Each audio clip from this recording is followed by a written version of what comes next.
toujours prête pour l'aventure. Ouais. C'est dans mes gènes.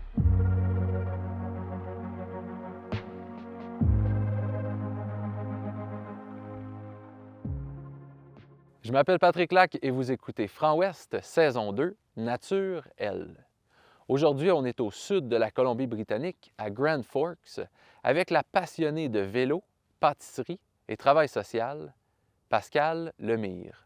Pour entendre toute ma conversation avec Pascale Lemire, rendez-vous sur webwest.ca ou sur la plateforme balado de votre choix. J'ai braillé, j'ai sacré, genre je suis toute en sueur, je pue, j'ai du sang partout. Je comprends pas, là. Je faisais juste pousser mon bike, à chaque fois que j'avais une montée, j'étais pas capable de la faire. Il y a comme tellement d'affaires à penser, tes gears, ton dropper pose, faut que tu regardes en avant, faut pas que tu regardes la racine, faut pas que tu regardes la roche. Ouais, épique.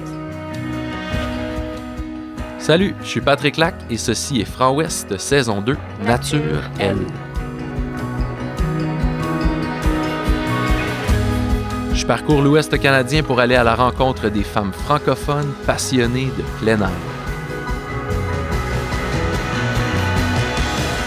Épisode 11, Pascale Lemire, vélo de gravel, Grand Forks.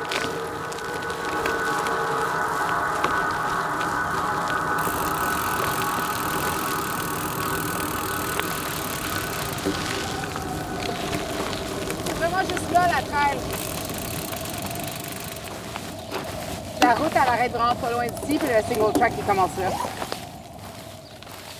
Je disais à Pat que 80% du vélo, c'est l'attitude et de ce que t'as de l'air. Pas grave si t'es pas bon. Si t'as l'air cool, là.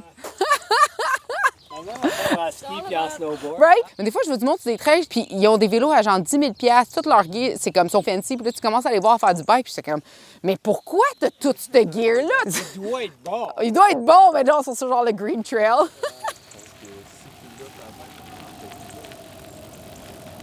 Où est-ce qu'on est aujourd'hui, puis pourquoi tu as voulu nous emmener ici? Bien, c'est genre la montagne qui est le plus proche du centre-ville. Donc, tu n'as pas besoin de prendre une voiture pour aller faire du bike. Fait que généralement, je ride de chez moi. Puis, cette montagne-là, ça représente vraiment bien Grand Forks. C'est comme un peu genre désertique. Il y a des petits cactus. Une scène différente du reste du BC, je trouve. Tu n'es pas juste comme dans les arbres, genre les conifères. C'est vraiment différent le terrain. Puis, je trouve que c'est vraiment beau, là. Parce que le mont Harpole... Le mont Harpole, j'ai jamais appelé ça comme ça. C'est comme ça qu'on l'appelle maintenant. Je vais toujours l'appeler comme ça. la montagne, Non, là, c'est correct. le buton. C'est quand même 500 mètres. Ouais. C'est quand même pas si pire. Ouais. Non, mais on serait ailleurs qu'au BC, puis ça serait quand même considéré Oui, un c'est clair. mont. Là. C'est clair. Je suis d'accord. Intervenante jeunesse dans une école secondaire alternative et propriétaire de sa pâtisserie Pascale's Baked Goods, Pascale Lemire a tronqué sa vie de citadine pour s'établir dans une petite ville au sud de la Colombie-Britannique. Située entre le climat désertique de l'Okanagan et les forêts luxuriantes des Kootenays-Ouest, Grand Forks est établie à la confluence des rivières Granby et Kettle et est bordée de paysages à couper le souffle. Passionnée de cyclisme en tout genre, Pascale nous emmène aujourd'hui en vélo de gravel, puis nous fait découvrir sa pâtisserie et avec son honnêteté désarmante habituelle et son rire contagieux, se dévoile au niveau de sa santé mentale et de ses propres défis.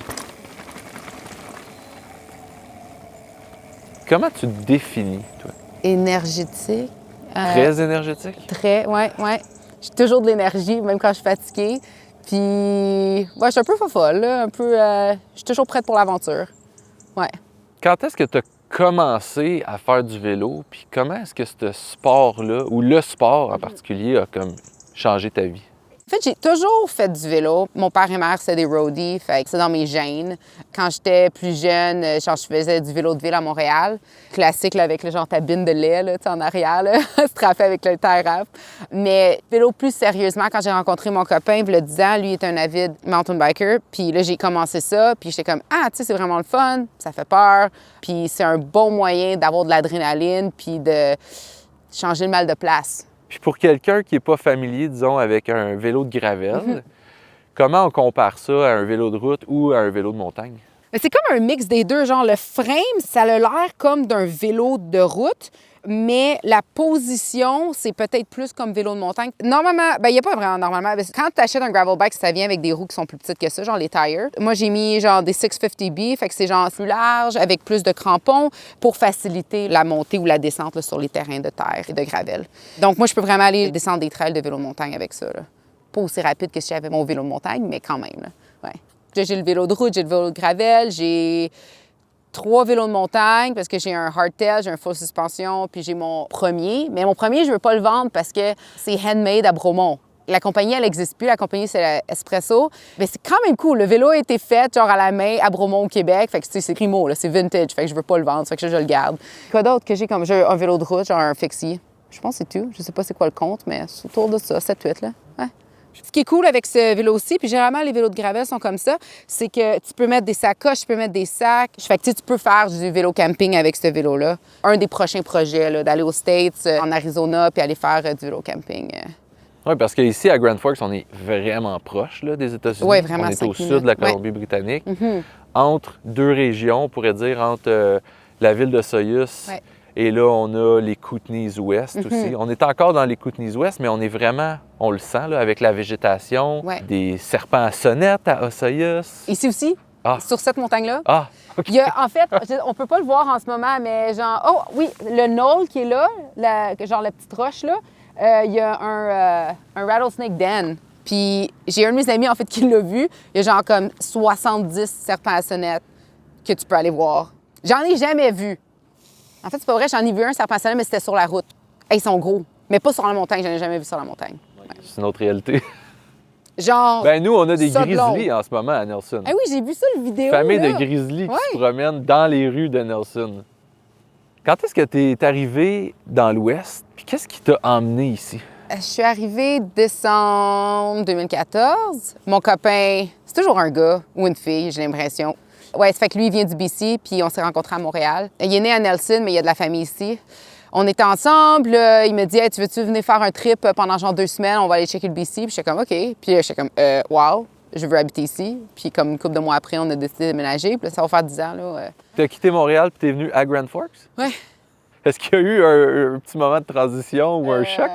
Oui, la première année, je braillais beaucoup. Il y avait beaucoup de pleurs. Oui, vraiment beaucoup. J'étais comme, mais what? Puis j'étais arrivée au mois de décembre. Ça, il fait pas tant de soleil. Puis cette année-là, on a comme pas eu de neige. Il a vraiment pas neigé. Fait qu'on ne pouvait pas aller à la montagne de ski. Fait que c'était vraiment déprimant. Là, t'as pas d'amis, t'as pas de job. Moi, j'étais sur le EI jusqu'au mois de mai. Fait que là, c'est l'hiver, c'est gris, c'était pas facile. Mais là, j'aime ça. Ouais. Je redéménagerais vraiment pas à Montréal. Je vais genre 2 semaines. Après la première semaine, je suis comme, take me out of here. C'est trop, c'est busy, puis j'aime ça, le small town. Ouais.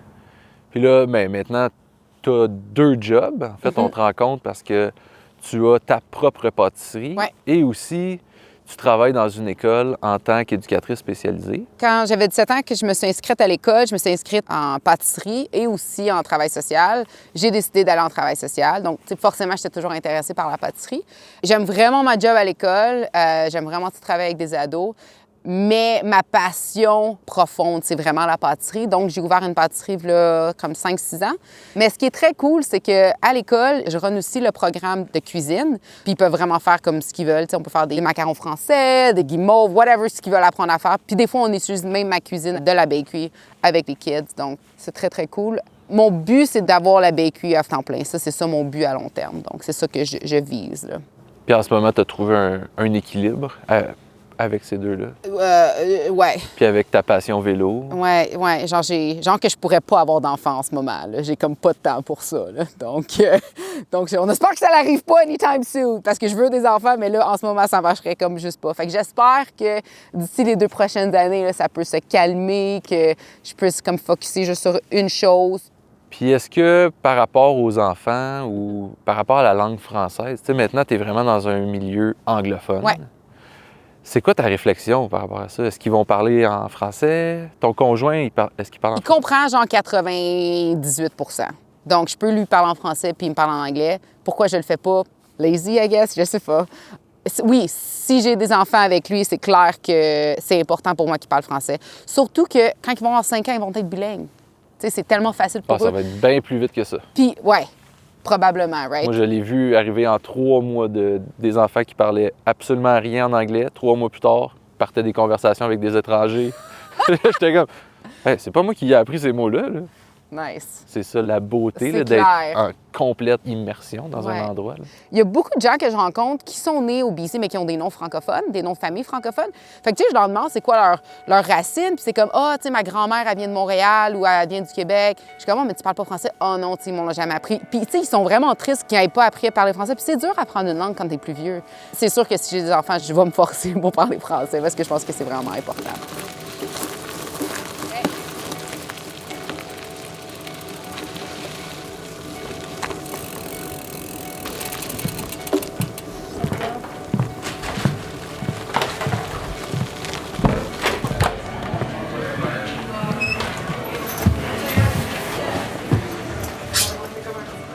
J'aimerais ça que tu fermes tes yeux et que tu imagines ta pâtisserie. L'endroit, le local, ça ressemble à quoi? Les sons, les odeurs, c'est quoi votre spécialité? Je veux tout savoir. Le local, ça ressemble à pas grand-chose, en fait. C'est... Ma shop est genre tellement petite. Là, ma shop, elle a 450 pieds carrés. Elle a un gros mur qui est turquoise. C'est vraiment cute, là. Le comptoir, il est tout en bois. Il a été fait à la main par mon mari puis son père. C'est vraiment beau. Mais c'est vraiment petit. J'aimerais vraiment ça, avoir une shop qui est plus grosse, que je puisse me cacher, genre, dans la cuisine. Mais ça arrive pas. Fait que dans le fond, où est-ce que je prépare les trucs? C'est juste comme derrière le comptoir. Fait que tout le monde peut me voir, les clients. C'est très chaleureux. Ça sent la cannelle. Notre meilleur vendeur, c'est nos brioches. On les tresse, puis on fait comme un genre de petits bonnes, puis on les cuit dans un moule à muffins. Fait que tu peux comme toutes les gens les déficeler quand tu les manges. Ah, c'est genre la meilleure affaire de la vie, là. C'est tellement bon, là. Nos clients sont tellement cute. Les gens sont genre tellement trop contents de venir, là, puis ils sont comme « Oh, je veux de ça, puis je veux de ça, puis je veux de ça. » Puis ils sortent avec une grosse boîte de trucs qui ont comme clairement pas besoin de tout manger, mais tu sais, comme ils sont comme « J'ai besoin d'essayer de tout. » Le truc que j'aime le plus faire, ça serait probablement des macarons ou des Queen Amman. Pour les gens qui ne connaissent pas les Queen Amman, c'est une pâtisserie bretonne. C'est comme un croissant, mais qui a été laminé avec du sucre. Donc, quand tu le cuis, ça devient vraiment caramélisé. C'est croustillant, puis c'est plein de saveurs de beurre, puis c'est tellement bon.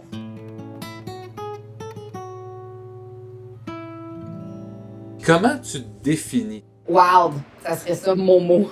Je prends beaucoup de risques. Je pense pas souvent, genre, aux conséquences. J'y vais. Puis au pire, j'ajusterai. Donc, c'est pour ça que crazy puis wild, c'est définitivement des mots qui me rejoignent. Ouais. J'adore ça. Mais tu sais, des fois, c'est pas très bien, là, parce que des fois, les conséquences sont assez négatives. Mais bon, c'est correct, ça fait partie du cheminement. Puis, ouais. OK. Bon, je vais tout de suite aller à la grosse question. Quelle a été la plus grosse conséquence négative? Rencontrer quelqu'un, déménager dans un autre continent, puis que te rendre compte qu'au final, c'était quand même un peu fou de comme lâcher ta job, lâcher l'école, lâcher ton appart, puis que ça marche pas. Mais tu sais, en même temps, OK, c'est négatif, mais bon, je suis juste revenue au Québec, puis recommencer à nouveau, là. J'étais déménagée en France. Pour l'amour, tu sais, quand je te dis crazy puis wild, c'est ça. Moi, je pense pas vraiment. Je suis comme, tu sais, au pire, ça marche pas, je reviendrai, tu sais. Mais tu sais, c'est quand même un gros ajustement. C'est comme là, t'as plus de job. J'avais lâché l'école, puis c'était trop tard pour canceller ma session puis être remboursée. Fait que tu sais, dans le fond, ça m'avait coûté. En fait, ça l'avait coûté à mes parents, genre 2000$. Tu sais, genre. En tout cas, fait que c'est ça. Tu peux t'excuser à tes parents, je suis sûr qu'ils vont écouter l'épisode si ça n'a pas été fait, là. Je m'excuse, papa, maman. OK. Donne-moi un exemple de quand ce trait de personnalité-là a été vraiment, genre, la meilleure chose qui t'est arrivée. Ouvrir ma shop. J'ai toujours été passionnée par la cuisine, par la pâtisserie, mais je pensais pas que j'allais ouvrir une bakery aussi rapidement que ça. Genre, je roulais en char, puis j'ai vu une annonce à louer pour un building, puis j'ai appelé le gars. Le gars, il me dit « Ah, je peux venir tout de suite. » Il est venu. J'ai fait comme « OK, c'est cool. Je signe le bail. » En 1 mois et demi, j'ai ouvert ma shop. Mais ça avait comme pas rapport, là, parce que moi, je me suis dit « Ah, tu sais, je vais ouvrir ma propre shop quand je vais être à la retraite. Quand j'aurai genre 50 quelques ans ou whatever. » J'espère vraiment que je vais pouvoir prendre ma retraite à 50 quelques ans. Tu sais, Je pensais vraiment pas que, comme ça, du jour au lendemain, que j'allais ouvrir ma propre shop, mais j'ai eu l'audace de faire ça parce que j'étais un peu comme wild puis un peu folle ces bars. Puis je suis comme, bah, tu sais, au pire, si ça marche pas, ben, je perdrai un petit peu d'argent. Puis là, ça fait comme 2 ans et demi que je suis ouverte, puis ça fonctionne bien. Puis j'ai des employés. La semaine passée, j'étais même pas là, j'avais des employés qui travaillaient. Tu sais, j'étais comme en vacances. C'est quand même le fun.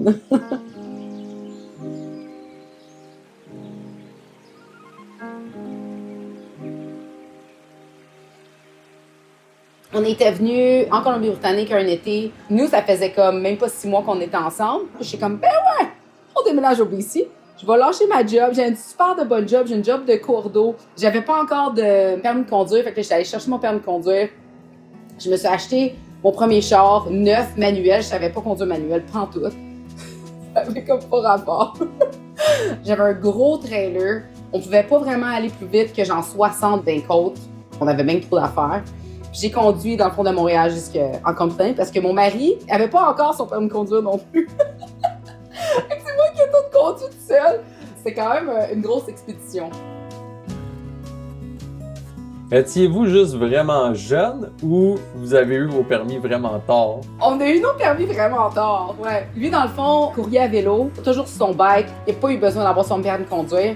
Moi, je prenais le transport en commun. Fait que là, un matin à 24 ans, t'es comme, OK, il faudrait peut-être que j'aille mon permis de conduire. C'est comme un peu, genre, utile. Surtout si t'habites dans une ville de 4000 habitants, qu'il n'y a pas de transport, puis il y a comme rien. Fait que... Mais là, t'as comme pas répondu exactement pourquoi Grand Forks. Parce que vous auriez pu vous établir n'importe où au BC. C'est vrai. Moi, je voulais pas tant rester à Grand Forks, je te dirais, là. Je voulais vraiment, ou bien Nelson, Roslyn, Revelstoke, Golden, pas Grand Forks. Tu sais, il y a que dalle ici.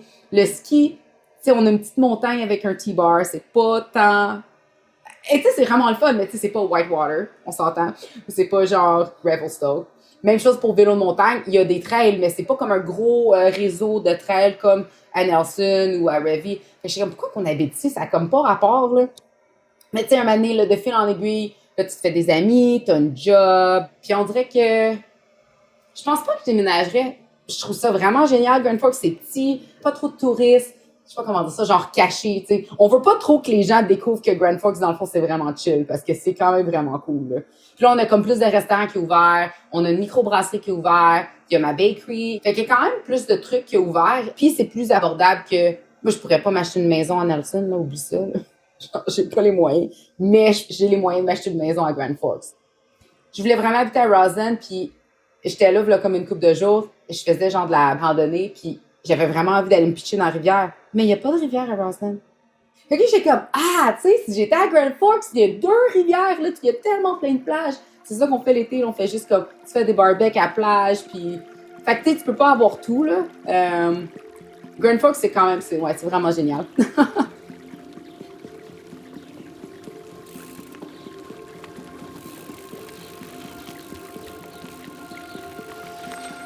Quand tu es sur la 3, tu as un côté de la montagne qui est vraiment désertique, qui a des serpentinnettes, qui a des cactus. C'est super sec. Puis de l'autre côté de l'autoroute, ça, c'est la frontière américaine. Puis là, tu as genre des evergreens. C'est vraiment quand même drôle. Là. Tu vois genre la vallée, puis des deux côtés, c'est complètement différent écosystème. C'est quand même très cool. Il n'y a aucune raison d'habiter à Grand Forks si tu fais pas de plein air. T'sais, si tu fais pas genre de bike de montagne ou wakeboard, de la randonnée pédestre, il n'y a pas vraiment aucune raison d'habiter dans le coin, moi je trouve. Là. C'est pour ça que quand les kids sont comme « Ah, tu sais, il n'y a rien à faire à Grand Forks », en fait, il y a vraiment plein de trucs à faire, mais tu sais, c'est sûr qu'on n'a pas de centre d'achat. Les trucs que les kids aiment faire, là, aller chiller en centre d'achat ou espèce de gros skatepark, on n'a pas vraiment ça. Fait que je peux comprendre, faire de la rando à 16 ans, c'est peut-être pas le truc le plus cool à faire. Je me rappelle à 16 ans, j'avais vraiment pas envie de faire ça. Là. Ce que j'aime vraiment ici, c'est, exemple hier, tu sais, je travaille durant le jour, puis là, en soirée, je suis comme, j'ai juste envie d'aller me baigner. Bon, je prends le bike, tu t'en vas à la plage, tu sais, il est genre comme 6h30, tu bois une bière à la plage. Tu sais, t'as l'impression que c'est comme, t'es en vacances, mais dans le fond, c'est un mardi soir, tu passes 2 heures à la plage, là, après ça, tu vas en faire le souper. Hier soir, c'est genre une super pleine lune. On va aller genre au pont, on va aller chiller là pendant comme 1 heure à comme 10h30 le soir pour aller voir la pleine lune, tu sais. Encore une fois, t'as l'impression d'être en vacances, mais non, c'est un jour de semaine, tout bonnement. Puis, chose que tu fais pas vraiment. En tout cas, moi, je faisais pas ça quand j'habitais dans une ville comme Montréal, tu sais. T'allais les week-ends à des places, mais sinon, en semaine, c'est comme travail, dodo, that's it, right? Fait que ça, j'apprécie vraiment beaucoup. C'est vraiment lay-back, puis tu vis vraiment plus comme au jour le jour. T'apprends à apprécier chaque instant. Mon Dieu, c'était bien beau ce que j'ai dit. Écoute, j'ai la larme à l'œil. On me voit pas, là. Mais... T'as comme 2 jobs qui me semblent quand même être assez comme importantes pour toi. Oui. Parle-moi-en un peu plus, puis parle-moi aussi de pourquoi t'as pas comme choisi une des deux versus... OK, moi, dans le fond, j'étais allée à l'école en travail social au Cégep du Vieux-Montréal. Je m'étais aussi inscrite à l'ITHQ en pâtisserie. J'ai été acceptée des deux, puis là, j'étais comme, je suis pas sûre. Puis là, j'ai décidé de prendre en travail social. Fait que ça doit faire 5 ans que je travaille comme intervenante à l'école. Puis j'aime vraiment ma job, là. J'aime vraiment ça, travailler avec des ados. Tu sais, c'est des ados qui sont tellement poqués. Tu sais, leur famille essaye, mais c'est pas facile. Beaucoup de problèmes de santé mentale, problèmes toxicaux, pauvreté. Puis j'ai vraiment l'impression que je fais une différence dans leur vie. Puis je trouve que ça, c'est important, tu sais. J'ai toujours été intéressée par la pâtisserie.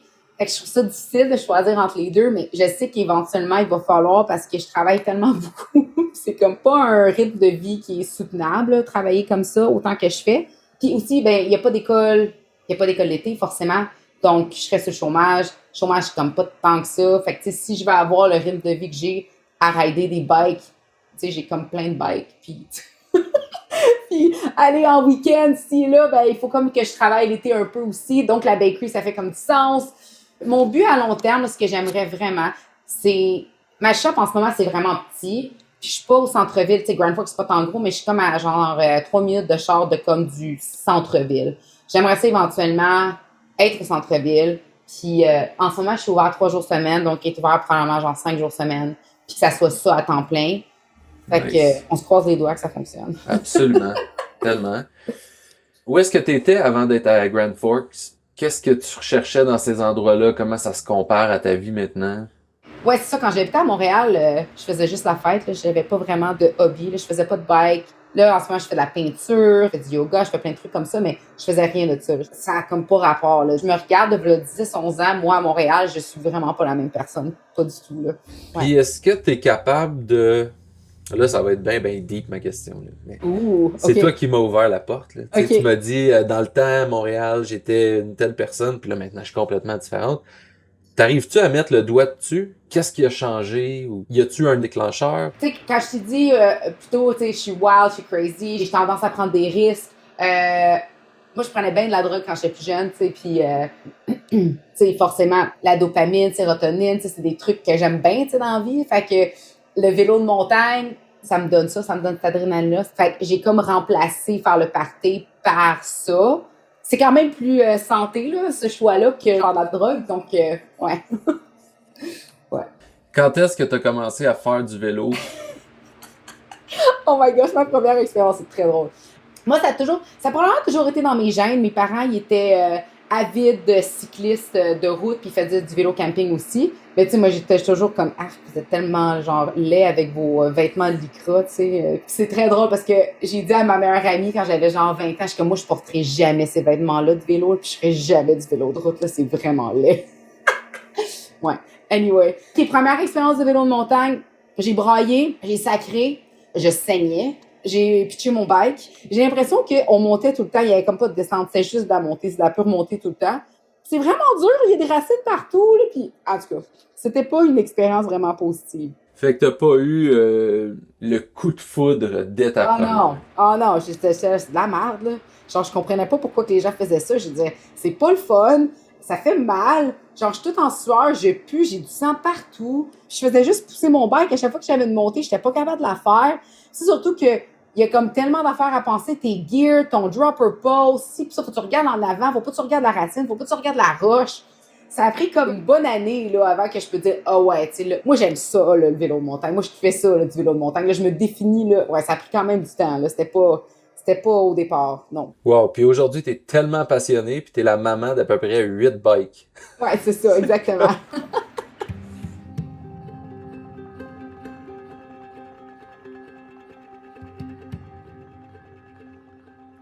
T'étais à l'aube du cégep, tu t'es inscrite en travail social puis à l'ITHQ en pâtisserie. t'es allé avec le travail social. Comment t'en es venu finalement à faire de la pâtisserie? Puis t'as-tu une formation? Puis... Non, j'ai aucune formation. J'ai commencé à travailler quand j'avais comme 14 ans, je pense. Puis tous les jobs à temps partiel, je te dirais 80% d'entre elles ont été associés à la nourriture. Je travaillais en restauration, dans des pâtisseries, des trucs comme ça. J'ai été formée, dans le fond, dans tous ces restaurants-là ou ces pâtisseries-là au cours de ces années-là. Quand j'ai travaillé en France, j'ai travaillé dans un restaurant gastronomique. Il était vraiment short staff, là, c'est pour ça qu'ils m'ont engagée, là, parce que je fitais comme vraiment pas le critère d'embauche. Là. Puis il fallait que je couvre mes tatous, puis ça, c'était très drôle. Mais ils se sont rendus compte que j'étais vraiment bonne, fait que je pense que ça leur dérangeait pas trop. Anyway, fait que là, tu sais, c'était gastronomique. J'ai comme appris, en fait, vraiment beaucoup de techniques dans cette cuisine-là. Puis c'est assez erreur, là. Je prends comme une journée de congé, que je vais à la pâtisserie, puis que je passe comme toute la journée là, puis j'essaye une recette, puis je change, genre, si ça marche pas, je change comme une petite affaire, puis je change une autre petite affaire, puis là, j'essaye, puis j'écris tous les trucs, puis j'essaie de voir pourquoi ça n'a pas marché pour essayer d'avoir le meilleur résultat. Puis ça, t'appelles ça une journée de congé? Ouais, j'ai fait ça dans le temps de Noël, parce que dans le fond, j'ai 2 semaines de vacances de l'école à Noël, puis je ferme ma shop pendant comme 1 semaine et demie. Fait que là, j'ai décidé d'aller travailler pendant 3 jours pour essayer des recettes. C'était vraiment pas une bonne idée, là. C'était de la merde, là. J'ai tellement travaillé fort, là. Puis au final, j'étais comme... Je sais pas, je suis vraiment avancée. Parce que j'ai l'impression qu'il y avait comme trop de variables. Puis que... En tout cas, ouais. Fait que là, faut genre, comme je recommence le tout, je relise mon petit calepin, puis que... Ouais. C'est quoi ton plus grand défi? Santé mentale. Dealer avec ma tête. C'est pas facile, la vie, des fois, là. Je veux dire, on a tous nos problèmes, puis dealer avec les hauts puis les downs, puis ouais, c'est ça. Faut que je fasse attention, faut que je sois rationnelle des fois. Des fois, j'ai l'impression que j'ai encore comme 17 ans, puis qu'il n'y a pas de conséquences ou que j'ai pas vraiment de responsabilité, mais tu sais, j'ai comme 33 ans, puis à un moment donné... T'as un chat quand même, tu sais. J'ai quand même un chat, j'ai 2 chats. Tu dis ça comme c'est rigolo, mais tu sais, t'as étudié en travail social, je pense que tu connais l'importance de juste d'en parler aussi, là, sans que ça soit dramatique nécessairement, non. mais tu sais. À un moment donné dans la vie, je pense que tout le monde peut avoir un problème de santé mentale, que ça soit juste un peu d'anxiété ou une dépression saisonnière. Moi, j'ai une personnalité qui est très addictive et qui aime prendre des risques, puis des fois, ça m'amène à faire des choses que je devrais pas, puis je suis quelqu'un d'anxieux, puis tu sais, aussi dépression saisonnière. Fait que c'est pour ça, le sport, c'est vraiment important. Je suis pas contre les médicaments. Il y a des gens qui ont vraiment besoin de prendre des médicaments pour être capable de fonctionner. Moi, je veux pas rien de ça. Fait que je m'auto-médicamente en faisant du vélo, puis en étant dehors, en étant dans la nature, puis en mangeant bien, puis une coupe de bière une fois de temps en temps. Ça serait quoi ta plus grande fierté? On a dit d'être en vie encore aujourd'hui. Mais probablement, ouais, tu sais, je veux dire, j'ai été quand même assez intense quand j'étais plus jeune. Je me suis mis dans la merde à beaucoup de reprises. Puis c'est quand même impressionnant que je sois encore ici aujourd'hui, que j'ai une business, puis que j'ai quand même assez de succès, puis que je sois encore en vie. C'est un peu dramatique, je trouve, comme je dis ça, mais ouais. Je pense que, encore une fois, si je retourne à santé mentale, c'est vraiment nécessaire que je sois où est-ce que je suis en ce moment. Je pourrais pas retourner dans une grosse ville, puis je pense que ça serait pas bon. Non, j'y ai trop de tentations, tu sais.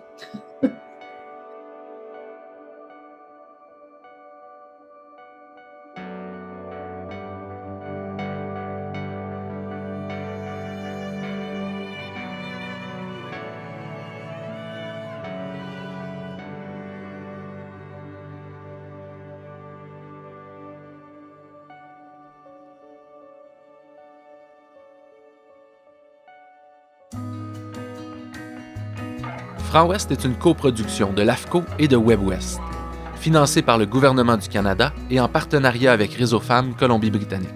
Réalisation et animation, c'est moi, Patrick Lac. Productrice principale WebWest, Micheline Arbé. Chef de contenu WebWest, Sandra Poirier. Direction AFCO, Lynn Chartier. Réalisation, direction photo et montage vidéo, Jackie Atkins. Prise de son, mixage et médias sociaux, Véronique Trudel. Caméraman, opérateur drone et photographe, Alex Balsé. Traduction et rédaction, BPM Communication. Graphisme, Patrick Lac et Louis Fortier Design. L'image du logo est de Wild Air Photography et Sweet Peas Studio. Thèmes musicaux, The Great Novel et Projet Hertz. Ambiance musicale, Patrick Lac, Charles Robert, John Shakespeare, Hendrik Tremblay et Spyro's Beat. Merci à Nelson Public Library et leur studio communautaire Tech Hub, Kootenai Co-op Radio, Radio Victoria, Jamie Shinkuski, Alexis Roy-Perra, Marcus Dénommé, Marley, Ralph et Béatrix, et Anne-Marie Claveau.